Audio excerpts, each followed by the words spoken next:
2022, António Conceição Júnior volta a expor fotografia. Trânsitos foi hoje inaugurada no Centro de Indústrias Criativas. A exposição está patente até ao dia 29 deste mês. Não parece, mas são passadeiras. Um conjunto de 14 fotografias a que António Conceição Júnior chamou Trânsitos. Há 5 anos que o artista não expunha depois de Primum Lumen. Trânsitos é uma continuação dessa exposição de fotografias. Tudo começa com o olhar. A própria televisão serve-se do olhar. E a fotografia é também olhar sobre tudo. E nesse olhar está tudo. E, portanto, se o Primum Lumen, que era chamada luz primordial, foi assim que eu lhe quis chamar, pretendia captar momentos de luz. Neste caso há um encontro, são sempre encontros.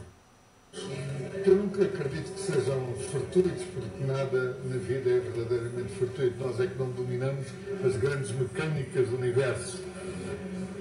E como tal, isto são fotografias retiradas do seu contexto original. Para além da fotografia, o desenho. António Conceição Júnior desenha desde sempre. O desenho é o denominador comum do seu trabalho de criação. Criou um pouco de tudo: moda, espadas, mobiliário, selos, moedas, medalhas. Também fez banda desenhada. Em 2010, reeditou o livro Vento de Santung, reanimando a personagem Wong Fei Hong, que estava adormecida há mais de 30 anos.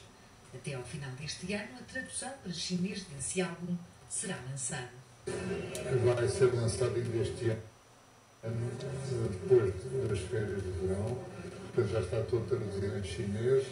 Faltam pequenos apontamentos e depois são.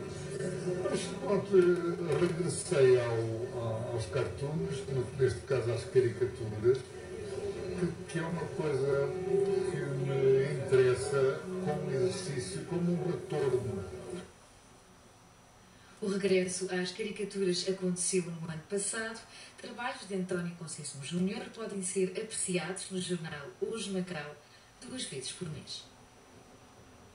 Para amanhã prevê-se tempo instável, céu